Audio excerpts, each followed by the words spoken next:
نظر شرعی کی 3 شرطیں ہیں. جس شے کی نظر مانی جا رہی ہے، یعنی جس چیز کی آپ نظر مان رہے ہیں، جس چیز کی آپ نظر مان رہے ہیں. مثلا یہ نظر نہیں ہو سکتی جو طبیعت سے متعلق ہے، مثلا کہ میرا مریض صحیح ہو گیا تو میں 11 دفعہ سانس لوں گا، تو یہ تو عبادت کے قبیل ہی سے نہیں ہے کوئی. میرا مریض اگر صحیح ہو گیا تو میں ظہر کے بعد سونے کی عادت ڈال لوں گا اپنے پر، تو یہ نظر نہیں ہوگی. نظر کی پہلی شرط یہ ہے کہ جس چیز کی نظر مانی جا رہی ہے، اپنی قسم کو جس چیز کے ساتھ جوڑا جا رہا ہے وہ عبادت ہو، عادت نہ ہو. وہ عبادت سے ہو. سونا تو ہماری عادت ہے، کھانا تو ہماری عادت. میرا مریض صحیح ہو گیا تو میں فلاں کھانا کھا لوں گا، تو یہ تو عادت ہے. میں سو جاؤں گا. تو نظر وہ ہے جو جس چیز کی نظر مانی جائے، یا اللہ میرا مریض ٹھیک ہو جائے، تو جس چیز کے ساتھ وہ نظر مانی جا رہی ہے وہ نظر عبادت ہونی چاہیے. مثلا یہ کہے کہ میں اتنے نفل پڑھوں گا، میں اتنے نفلی روزے رکھوں گا، میں اتنے غریبوں کو کھانا کھلاؤں گا، میں مسجد شریف بنا دوں گا، میں مدرسہ بنا دوں گا، میں کسی غریب کی مدد کر دوں گا، غریب رشتہ داروں کی مدد کر دوں گا، تو ایز اٹ از اس طریقے سے وہ نظر جائز ہو جائے گی. ایک بات. دوسری بات یہ ہے، ہمارے فقہا لکھتے ہیں کہ وہ عبادت جس کے ذریعے وہ نظر مان رہا ہے، وہ عبادت کسی نہ کسی مقام پر واجب بھی ہو.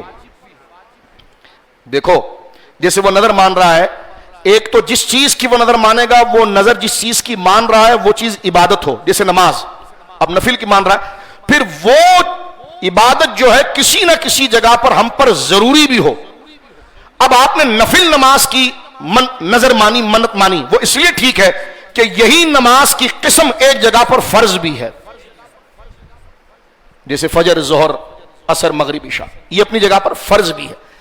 تو لہذا جس چیز کی نظر مانی جا رہی ہے وہ عبادت میں سے ہو، اور وہ عبادت کسی نہ کسی ایسی عبادت کی نظیر ہو، مثال ہو کہ جو عبادت ہم پر فرض ہے. میں نفل روزے کی مدد مان رہا ہوں.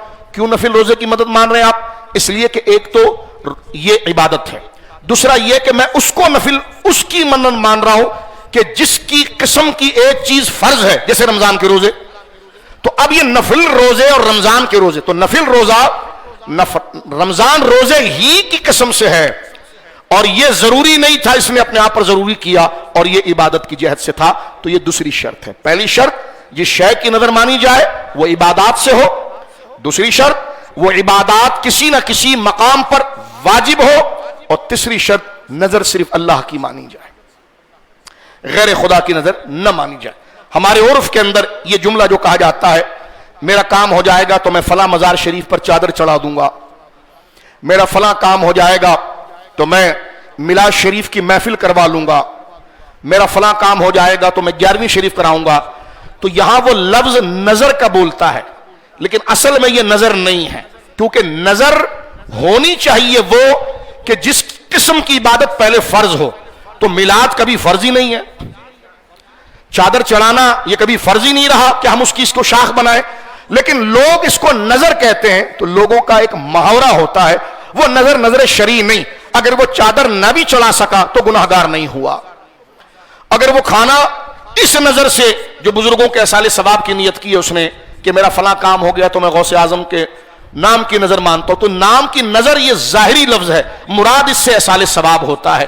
اب اگر اس نے یہ کہا کہ میں نے عبداللہ شاہ غازی کی مزار پر جا کر فاتحہ پڑھنا ہے، ٹھیک ہے، میں نظر مانتا ہوں، تو لفظ نظر کہہ کے، کیونکہ نظر تحفے کے معنی میں بھی آتا ہے، یعنی میں ان کو تحفہ پیش کروں گا، یعنی ان کی خدمت میں کچھ قرآن کی آیات اور نیکیاں کر کے ثواب پیش کروں گا. اب چاہے وہ کسی اور دربار شریف پر بھی جا کر اگر دعا کر لے تو یہ جائز ہے، نہیں بھی جا سکا تو یہ بھی جائز ہے، اس لیے کہ نظر شرعی جو ہے وہ ہے جو عبادات کے قبیل سے ہو، اور ایسی عبادات میں سے ہو جس کی قسم کے عبادات پہلے ہم پر فرض یا واجب ہو چکی ہو، اور وہ اللہ کے لیے ہو. اور یہ جو ہمارے وہاں عرف میں نظر کا جملہ بولا جاتا ہے، یہ نہ شرک ہے، یہ بھی سن لیجئے، نہ یہ شرک ہے اور نہ یہ ناجائز ہے. ہم عام لوگ نظر کا جملہ بولتے ہیں، لیکن وہ نظر کا جملہ وہ شرعی معنی میں نہیں بولتے، احصال ثواب کی نیت سے بولتے ہیں.